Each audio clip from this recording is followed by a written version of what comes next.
नमस्कार साथियों, जी न्यूज हिमाचल में आप सभी का स्वागत है। आप देख रहे हैं reel to real with Jagdev धरे।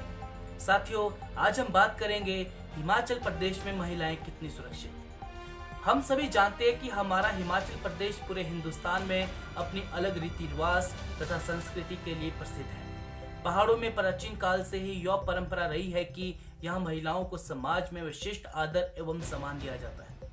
हिमाचल वह प्रदेश है जहां महिलाओं की सुरक्षा एवं इज्जत का खास ख्याल रखा जाता है। हमारी संस्कृति में महिलाओं को देवी लक्ष्मी का दर्जा दिया गया है। अगर हम 21वीं सदी की बात करें तो महिलाएं हर कार्य क्षेत्र में पुरुषों के साथ कंधे से कंधा मिलाकर काम कर रही है। चाहे वो क्षेत्र राजनीति का हो, बैंक का हो, खेल का हो, पुलिस रक्षा क्षेत्र का हो, खुद का कारोबार हो या आसमान में उड़ने की उनकी अभिलाषा हो।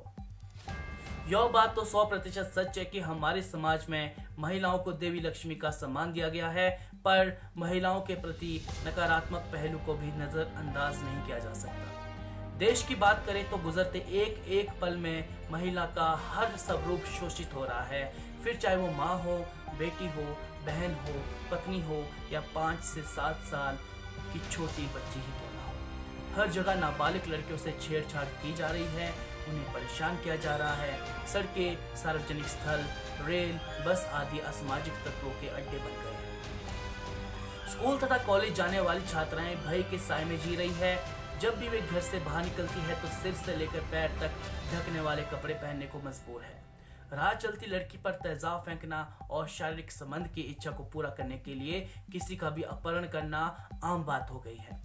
आंकड़ों के अनुसार हर 20 मिनट में एक औरत से बलात्कार होता है। ग्रामीण क्षेत्रों में तो और भी बुरे हालात हैं। बलात्कार के आरोपी कई बार जान पहचान, यहाँ तक कि घर का ही कोई सदस्य निकलता है। दहेज के लिए जलाया जाना, सास ससुर द्वारा पीटा जाना जैसी घटनाएं तो रोज की बात हो गई है। गुड़िया बलात्कार केस जिसने पूरे देश और प्रदेश को झंझोड़ कर रख दिया था, उसे भला कौन भूल सकता है। महिलाओं की संख्या प्रदेश की कुल जनसंख्या की आधी है। इसका मतलब वे हिमाचल के विकास में भी आधी भागीदारी है। उसके बावजूद 21वीं सदी में ऐसी घटनाओं का होना हमारी संस्कृति को केवल शर्मसार ही करता है। महिलाओं की सुरक्षा अपने आप में बहुत विस्तृत विषय है। पिछले कुछ सालों में महिलाओं के प्रति बढ़ते अत्याचारों को देखकर हम यह बिल्कुल नहीं कह सकते कि हमारे प्रदेश में महिलाएं पूर्ण तरीके से सुरक्षित हैं। महिलाएं अपने आप को असुरक्षित महसूस करती है, खास तौर पर तब जब उन्हें अकेले घर से बाहर जाना हो। यह वाकई हमारे लिए शर्मनाक है कि हमारे प्रदेश में महिलाओं को भय से जीना पड़ रहा है। हर परिवार के लिए उनकी महिला सदस्यों की सुरक्षा चिंता का मुद्दा बन चुका है। महिला सुरक्षा एक सामाजिक मसला है, इसे जल्द से जल्द सुलझाने की जरूरत है। महिलाएं हिमाचल की लगभग आधी जनसंख्या है जो शारीरिक, मानसिक और सामाजिक रूप से पीड़ित है। यह प्रदेश के विकास तथा तरक्की में बाधा बन रहा है। हमारे समाज के पुरुष प्रधान होने की वजह से महिलाओं को बहुत अत्याचारों का सामना करना पड़ रहा है। आमतौर पर महिलाओं को जिन समस्याओं से दो चार होना पड़ा है उनमें प्रमुख है दहेज, हत्या, यौन उत्पीड़न, महिलाओं से लूटपाट, नाबालिग लड़कियों से राह चलते छेड़छाड़ इत्यादि। भारतीय दंड संहिता के अनुसार बलात्कार, अपहरण अथवा बहला फुसला के भगा ले जाना, शारीरिक या मानसिक शोषण, दहेज के लिए मार डालना, पत्नी से मारपीट, यौन उत्पीड़न आदि को गंभीर अपराध की श्रेणी में रखा गया है। महिला हिंसा से जुड़े केसों में लगातार वृद्धि हो रही है और अब तो ये बहुत तेजी से बढ़ते जा रहे हैं। हिंसा से तात्पर्य है किसी को शारीरिक रूप से चोट या क्षति पहुंचाना। किसी को मौखिक रूप से अपशब्द कहकर मानसिक परेशानी देना भी हिंसा का प्रारूप है। इससे शारीरिक चोट तो नहीं लगती परंतु दिलो दिमाग पर गहरा आघात जरूर पहुंचता है।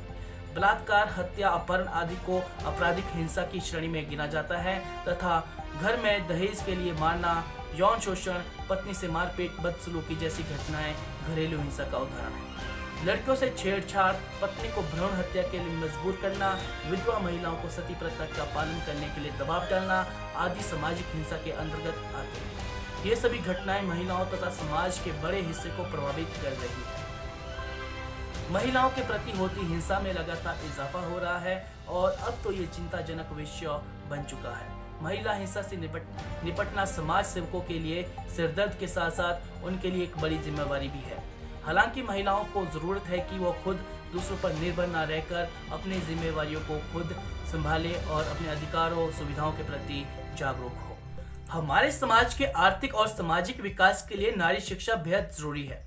महिला एवं पुरुष दोनों ही एक सिक्के के दो पहलू है। जिस तरह से साइकिल का संतुलन दोनों पहियों पर निर्भर करता है, उसी तरीके से समाज का विकास भी पुरुष और महिलाओं के कंधों पर आश्रित है।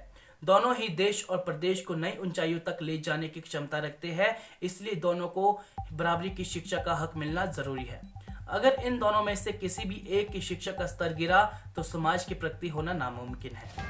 हिमाचल की उन्नति के लिए महिलाओं का शिक्षित होना बहुत जरूरी है, क्योंकि अपने बच्चों की पहली शिक्षक माँ ही होती है, जो उन्हें जीवन की अच्छाइयों और बुराइयों से अवगत कराती है। अगर नारी शिक्षा को नजरअंदाज किया गया तो प्रदेश के भविष्य के लिए यह किसी खतरे से कम नहीं होगा। एक अनपढ़ महिला में वो काबिलियत नहीं होती जिससे वो अपने परिवार बच्चों का सही ख्याल रख सके। इस कारण आने वाली पीढ़ी कमजोर हो जाएगी। हम महिला साक्षरता के सारे लाभों की गिनती तो नहीं कर सकते, परंतु इतना जरूर कह सकते हैं कि एक शिक्षित महिला अपने परिवार और बच्चों की जिम्मेवारियों को अच्छे से निभा सकती है, उन्हें अच्छे बुरे का ज्ञान दे सकती है, सामाजिक तथा आर्थिक कार्यों करके देश की प्रगति में अपना योगदान दे सकती है। एक पुरुष को शिक्षित करके हम सिर्फ एक ही व्यक्ति तक शिक्षा पहुंचा पाएंगे, पर एक महिला को शिक्षित करके हम पूरे देश तक शिक्षा को पहुंचा पाएंगे। महिला साक्षरता की कमी देश को कमजोर बनाती है, इसलिए यह बहुत जरूरी है कि महिलाओं को उनकी शिक्षा का हक दिया जाए और उन्हें किसी भी तरह से पुरुष से कम ना समझा जाए। अगर हम महिलाओं की आज की अवस्था को पौराणिक समाज की स्थिति से तुलना करके देखें तो साफ दिखता है कि हालात में कुछ तो सुधार हुआ है। महिलाएं अब नौकरी करने लगी है और घर के खर्चे में योगदान देने लगी है। कई क्षेत्रों में तो महिलाएं पुरुषों से आगे निकल गई है। दिन प्रतिदिन लड़कियां ऐसे ऐसे कीर्तिमान बना रही है जिस पर न सिर्फ परिवार या समाज को बल्कि देश और प्रदेश को गर्व महसूस होता है। महिलाओं के उत्थान में भारत व हिमाचल सरकार भी पिछले कुछ वर्षों से अच्छा कार्य कर रही है। बीते कुछ सालों में सरकार द्वारा अनगिनत योजनाएं चलाई गई है जो महिलाओं को सामाजिक बेड़ियां तोड़ने पर मदद कर रही है तथा साथ ही साथ उन्हें आगे बढ़ने में प्रेरित कर रही है। सरकार ने पुराने वक्त के प्रचलनों को बंद करने के साथ साथ उन पर कानूनन रोक लगा दी है, जिसमें मुख्यतः बाल विवाह, भ्रूण हत्या, दहेज प्रथा, बाल मजदूरी, घरेलू हिंसा आदि।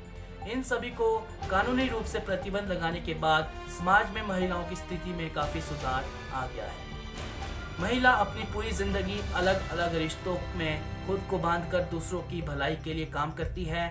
हमने आज तक महिला को बहन, माँ, पत्नी, बेटी आदि विभिन्न रूपों में देखा है, जो हर वक्त परिवार के मान सम्मान को बढ़ाने के लिए तैयार रहती है। शहरी क्षेत्रों में तो फिर भी हालात इतने खराब नहीं हैं, पर ग्रामीण इलाकों में महिला की स्थिति चिंता करने योग्य है। सही शिक्षा की व्यवस्था न होने के कारण महिला की दशा दयनीय हो गई है। एक औरत बच्चे को जन्म देती है और पूरी जिंदगी उस बच्चे के प्रति अपनी सारी जिम्मेदारियों को निभाती है। बदले में वो कुछ नहीं मांगती और पूरी सहनशीलता के साथ बिना तर्क किए अपनी भूमिका को पूरा करती है। अब लोग पहले से ज्यादा जागरूक हैं और महिलाओं की मदद करने के लिए आगे आने लगे हैं।